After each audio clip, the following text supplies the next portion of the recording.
एक बार की बात है, यमुना पार एक गांव था। वहाँ बाबूलाल नाम का एक गांव वाला रहता था। फिर एक दिन उसकी शादी सुनीता से होती है। बाबूलाल बहुत खुश था क्योंकि उसे दहेज में मोटरसाइकिल मिलती है।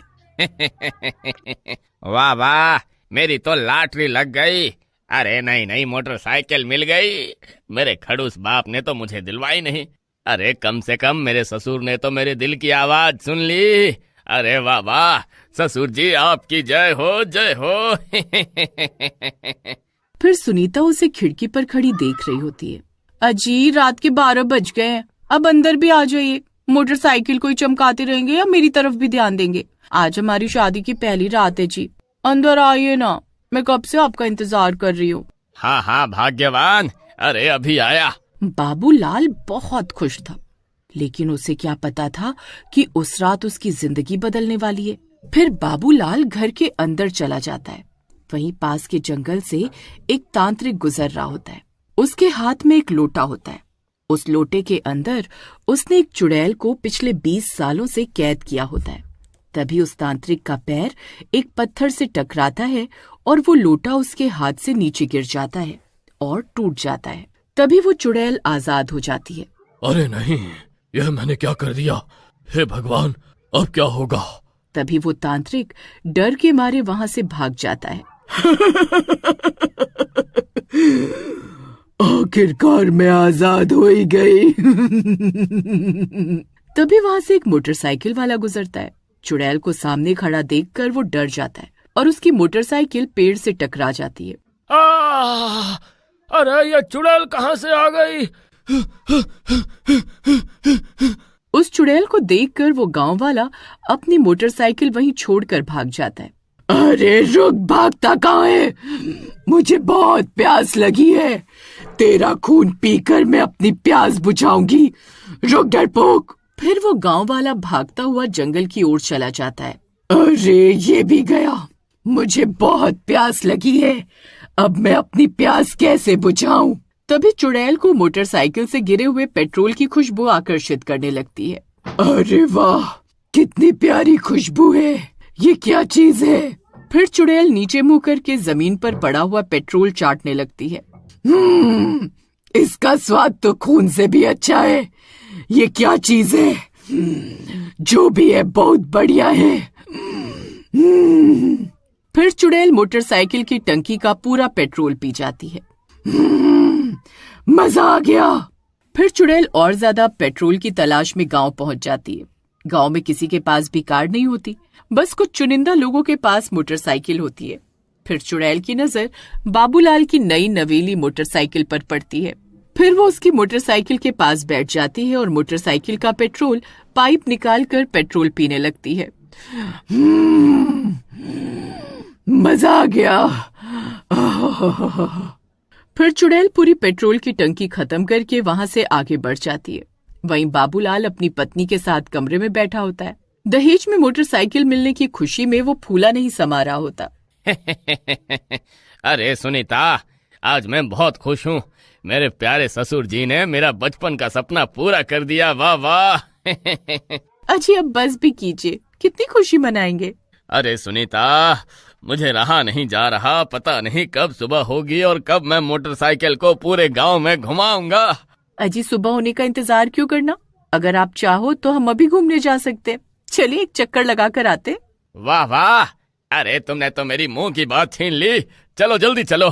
फिर बाबूलाल और सुनीता खुशी खुशी घर से निकलते हैं और मोटरसाइकिल पर बैठकर गांव में घूमने निकल पड़ते हैं। लेकिन कुछ दूर जाते ही मोटरसाइकिल झटके मारने लगती है। अरे अरे ये क्या हो गया? ये झटके क्यों मार रही है?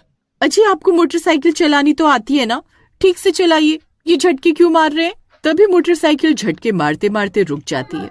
अरे अरे इसे क्या हो गया? फिर बाबूलाल बहुत देर तक कोशिश करता है लेकिन मोटरसाइकिल स्टार्ट नहीं होती। ओहो, मुझे तो पहले ही ससुर जी की नीयत पर शक था।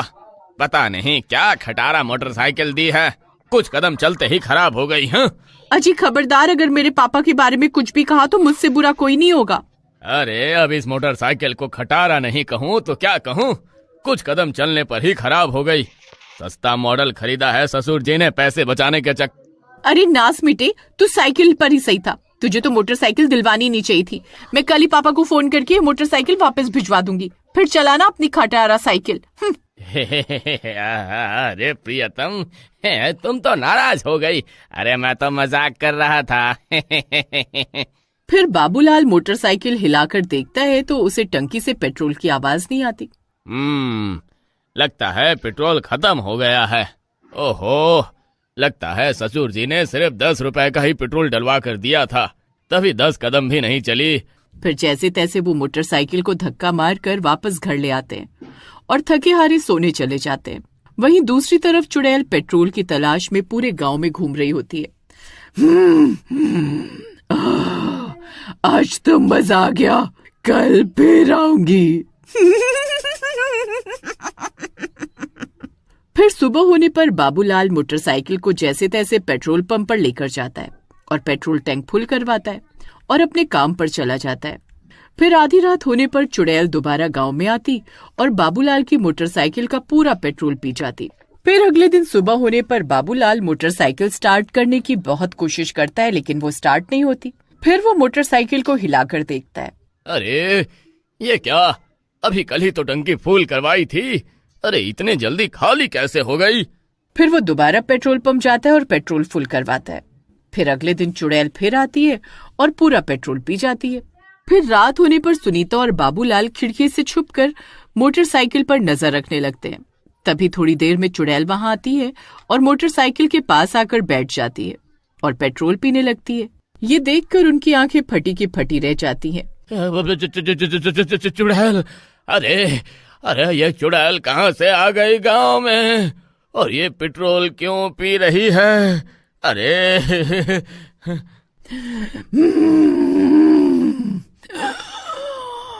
मजा आ गया। फिर चुड़ैल पूरी टंकी खाली करके वहां से चली जाती है। फिर उसके जाने के बाद बाबूलाल भागकर वहां जाता है। अरे चुड़ैल, तेरा नाश मिटे। अरे मेरा पूरा पेट्रोल पी गई। अरे इतनी मुश्किल से तो मेरे ससुर ने मुझे मोटरसाइकिल दिलवाई है, उस पर भी तेरी काली नजर पड़ गई। फिर पूरे गांव में चुड़ैल की खबर मिल जाती है। सब मोटरसाइकिल वाले चुड़ैल से परेशान हो जाते हैं। अरे भाई, एक तो पेट्रोल 95 रुपए लीटर हो गया है। सरकार इतना महंगा पेट्रोल बेचकर हम गरीबों का खून पी रही है, और ये चुड़ैल हमारा पेट्रोल पी रही है। अरे भाई, मैं तो कहता हूँ मोटरसाइकिल में पेट्रोल डलवाना बंद कर देते हैं। जब उसे पेट्रोल नहीं मिलेगा तो अपने आप गांव छोड़कर चली जाएगी। हाँ, तुम सही कहते हो भाई। आज के बाद कोई भी मोटरसाइकिल में पेट्रोल नहीं डलवाएगा।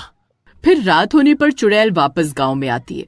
सब गांव वाले छुप छुप कर चुड़ैल को देख रहे होते हैं। फिर चुड़ैल बारी बारी से हर मोटरसाइकिल के पास जाती और पेट्रोल पीने की कोशिश करती, लेकिन किसी भी मोटरसाइकिल में पेट्रोल न होने की वजह से उससे गुस्सा आ जाता है। फिर वो गांव वालों का दरवाजा खटखटाने लगती है।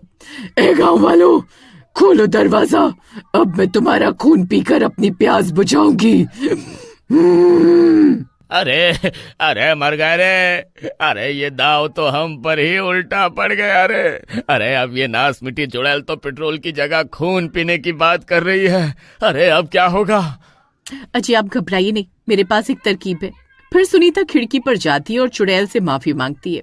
चुड़ैल जी, हमें माफ कर दो, आप आज वापस चली जाओ, कल आपको पेट्रोल मिल जाएगा।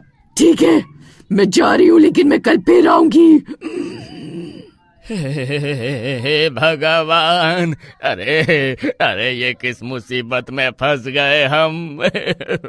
आने दो इस चुड़ैल को कल दोबारा, इसे मजा मैं चखाऊंगी। फिर अगले दिन सुनीता मोटरसाइकिल की टंकी में गंगा जल भर देती है और वो दोनों चुड़ैल के आने का इंतजार करने लगते हैं। फिर आधी रात होते ही चुड़ैल दोबारा पेट्रोल पीने आ जाती है।